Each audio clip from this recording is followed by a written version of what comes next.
DRU. Why do 3 letters have so many people talking? What do political party enrollments help voters understand? And why are politicians and voters alike changing political party enrollments? Tony Signoli, political consultant, weighed in with his thoughts. Conventional wisdom is that you stay part of the party, especially a party that's the majority, the Democrats, in the Massachusetts House and the Senate. But somewhat courageous on his part to say, I'm done. I've had it with this kind of stuff. I want to be more of an independent voice. What are we seeing? We're seeing a lot of young people thinking the same way that he is. And he's young. He's 24, He's yeah. 24 years old. And we're seeing a lot of his electorate in his district. But around Massachusetts, we're seeing the same. As folks are registering now to vote in Massachusetts, they're going for you or I, not D or R. Because they want the flexibility of voting in either primary, or why do you think they're doing it? Interesting. It's less that than that they don't want to be part of a party. Okay. They're angry. They're disenfranchised. And I hate to use the word disgusted, but that's there too.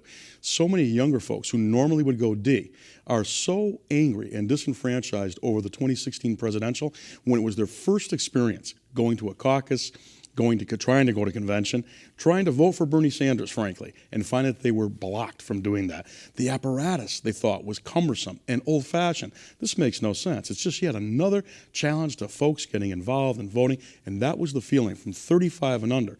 And not just from them, from the majority of people who, for the first time ever, wanted to get involved in a presidential primary.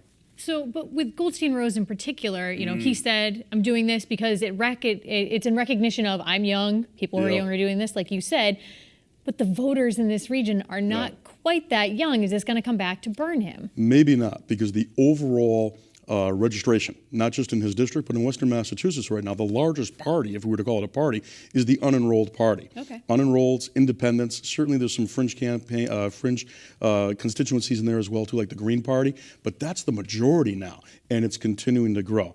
The Democrats aren't growing, nor are the Republicans. The only time we've seen a growth on the Republican side, for an example, is when there was a reason for Democrats, independents, unenrolleds to change party to become ours to vote for Donald Trump. A little over 20,000 people did that in Massachusetts for 2016, for the Republican primary. So it's, as you say, sometimes people will be motivated for a reason. Could it be Trump? Could it be Bernie? Whatever it may be, to go and party register so they can vote in that primary.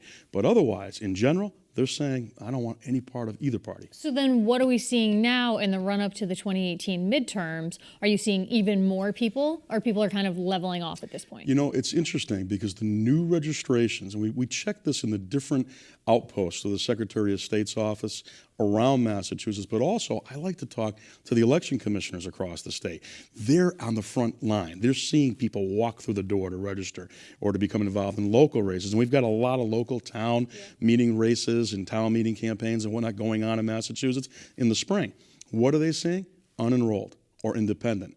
And people asking, is there a difference between I and you? I just don't want to register one way or the other way. That's what we're seeing as the majority right now. And that was you're hitting on my next question. So are those two terms interchangeable, unenrolled and independent? I mean, we know there's an independent party, but what does it mean here in Massachusetts? They are somewhat interchangeable. Most people who are unenrolled think that they are independent. When we poll, they will say to us, I'm an independent voter. They're really unenrolled. When we check the registration, of the individual that we're calling.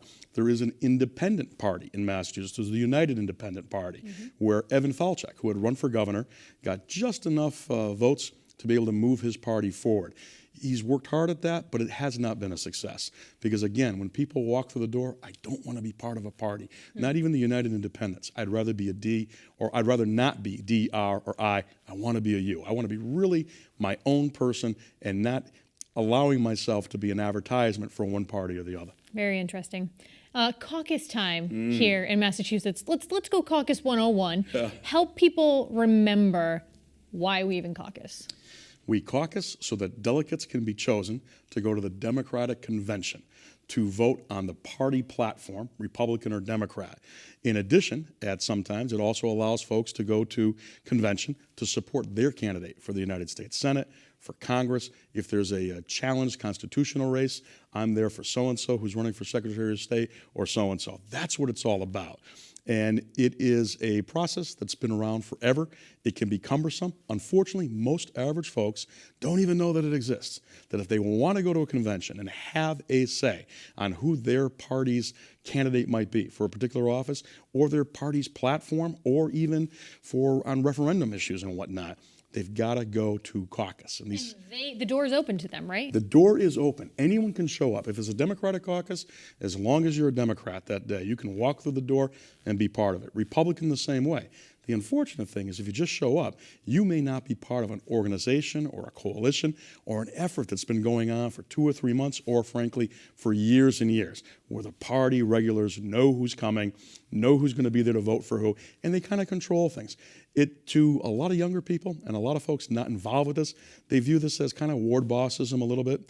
They view it as old school and cumbersome. They don't like it. Yeah, Disney immortalized the boring, cumbersome part. In Alice in Wonderland, nothing Yes. can be drier than a jolly caucus race. Absolutely. I wish we could roll the video. It's such a drain. Yeah.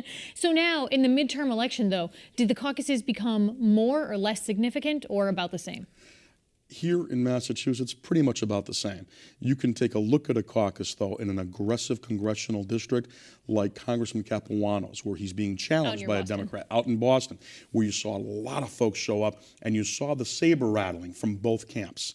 So that will fire things up. When you've got, on the Democratic side, as an example, a United States Senator running for re-election like Elizabeth Warren, you're not going to see a lot of activity from challengers or folks that may not like her. It's Warren's team that's showing up to be there to be supportive. So not a lot changes, in the 2018 here, but in some parts of America, it certainly does make a difference, where you'll see real old school, real old fashioned, hundreds of people showing up to these things. I will say this, outside of the Northeast, Florida, and California, when you hit the rest of the nation, these are a big deal. This is like come to meeting kind of a thing, And folks take it so seriously, and they are more open. Here it's a little more closed. Both party systems, frankly. Interesting. So let's look at some news that broke statewide this week. We saw that Senate President Harriet Chandler came out and tapped the person to take her former position as majority leader, and she tapped Cynthia Cream. What's the significance of these leadership roles?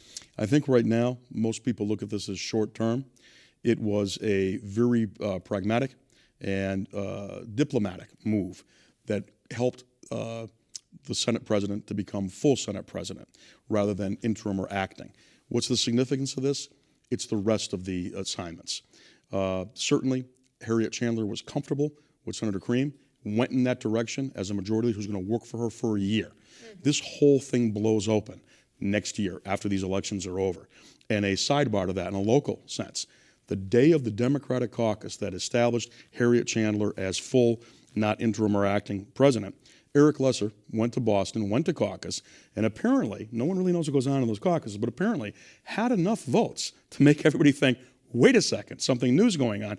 No other contender who had already been in the race for 5 to 6 weeks had the votes sufficient to become president. Hence, this pragmatic, diplomatic move was made. It's only for a year. And I think from the Senate president's perspective, this is a dear friend of hers, someone who's going to work it hard. This is like an auxiliary president for her. It's unfortunate that it takes away from Western Massachusetts. I was just about to say, people in Western Mass are nervous now because with Stan Rosenberg being out as Senate president and with Kulik retiring, he has a powerful position on Ways and Means. My goodness, Kulik, Sybeck, and Peter Kokut, who recently passed, those three were powerhouses, legislative lions on the House side of things, and from Western Mass. They worked with the few Republicans that are here in Western Mass in the legislature. They worked with their counterparts in other districts to get things done for people in Western Mass. After their name, it wasn't like D East Hampton or D South Hadley for Sybeck. It was, Western Mass, WMA. Yeah. That's the fight. That's how they would work. To lose 3 powerhouses in the House and then to lose Stan Rosenberg's voice in the Senate, it is a big deal. Chambers of commerce, business people, organizations, especially social service organizations, are a little freaked out about this right now. What does this mean for the next year?